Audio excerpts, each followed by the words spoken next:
Hello friends, our portion for today is Mark chapter 1 verses 21 to 28, and let's start observing. The first thing we observe is characters, and we see right in the beginning there's Jesus, and along with Jesus there are his companions. I'd like to first begin by observing the characters, and we continue the process. We see the people over there as well. That's another group, and then we see a man who's possessed by an evil spirit. So we keep observing the characters that are there. As we continue to do that, towards the bottom part, we'll find another group, that's the audience. Now, the audience and the people over here are more or less the same people, but two different words used to refer to the same group. Do we have any other characters? We don't think so. But then we have observed Jesus, and it's good to observe words that describe who he is, what he is doing. So descriptions and actions. So we see that he went to Capernaum and he went to the synagogue. So yes, let's look at those places using triangles, and the tiny word, he went on the Sabbath day with the circle. Now what he did there? He taught. So he taught in the synagogue. That's another action from Jesus. What else do we see after that? He taught with authority. He taught with real authority. He describes his teaching.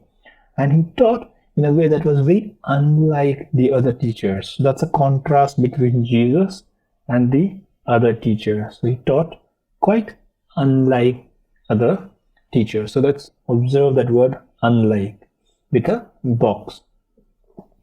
Now the teachers of law. Now these are not characters like who play a role in this text, but then they are just mentioned. So they are not present as in like in the sense they do anything over there, but they are there. Now going further, we observe suddenly. That's a joining word. That's a conjunction. It connects what was said ahead to what is happening later. What we see suddenly, what happened is the man who's possessed with an evil spirit, he cries out.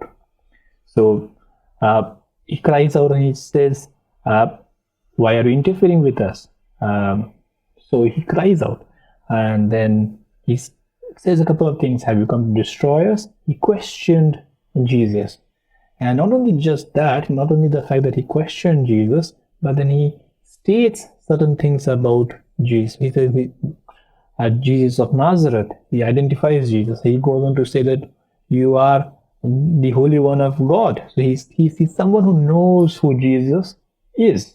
And that's quite interesting about the evil spirit knowing who Jesus is. Remember, this is an introduction to Jesus's ministry, Jesus' identity. And it's so interesting that over here this person knows about Jesus. Now Jesus continues. He reprimands and he orders the person to be quiet and come out of the man. Now that continues. This person, he screamed and he threw the person.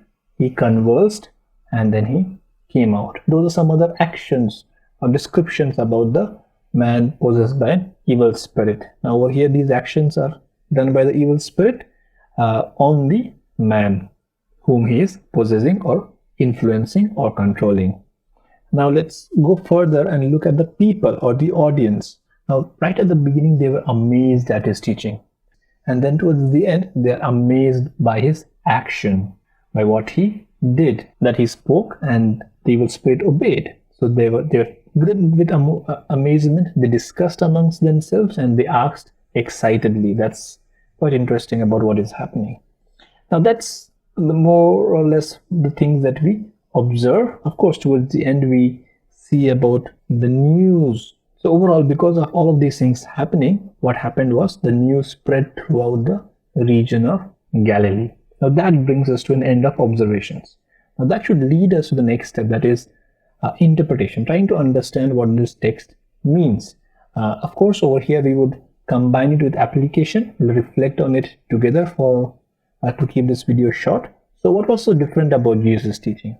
What made it so different? Right over here we get an idea like, because he taught with real authority. He was not someone who had acquired knowledge like the teachers of the law. He was someone who had real authority. He owned it because of who he was, as described by the evil spirit, the Holy One of God. He does not need to learn something like the teachers. it is his knowledge. He's speaking about himself. He's speaking about his kingdom. He's speaking about his Father. So it's real. It is different. It stands out. And that's why the people were amazed. Now, very key thing in this passage is Jesus' authority. And it is evident in teaching, but also in his action too. And that's something very important in this short passage and even in the rest of Mark as well. Now, the next important thing is, why did the man who was possessed by an evil spirit cry out? Remember, he's in the synagogue, and that's interesting. He was in the synagogue while the talk was happening. So you can understand when he cries out, it would have created a disturbance. People were amazed, listening, and then suddenly there's a cry out. And so it disturbed the atmosphere. And that also contrasts with the impact or the influence Jesus was having on them. Jesus' talk would have created attention, would have gathered their attention, and they were amazed. But then the cry from the evil spirit, it would have broken that, or it would have disturbed that. That brings us to a thought as to what are some things that disturbs our attention. What are such influences? For example, anger, maybe greed, maybe insecurity, maybe things like that. Like the way people's attention was disturbed, there are influences in your life and in my life that disturb our relationship with Jesus. Now, when you think of it, does it make us helpless? Yes, many times we find ourselves to be overwhelmed by those influences. We get angry, we want to overcome that, but we cannot. But Jesus ensures that we are not hopeless. His authority over such things gives us hope and assurance that Jesus can help us overcome this. Just as this man, in this entire text, this man is helpless. We don't even know his name. He does nothing. He is possessed, he is controlled by the evil spirit. But then Jesus gives him freedom from that influence, from that evil spirit. And I think that gives us hope to you and me, that whatever such things are in our lives, whatever are those things that draw us away from God, we may be helpless momentarily, but we are not hopeless. And I think that's what Mark was trying to do in this text also. He was revealing, or he was introducing Jesus to his audience, telling them about his authority in terms of not only teaching but even action, and providing that hope that in Christ we can have that hope to overcome those things that draw us away from God or that disturb us. That would have created that curiosity in the minds of the hearers, the listeners, or the readers to continue forward.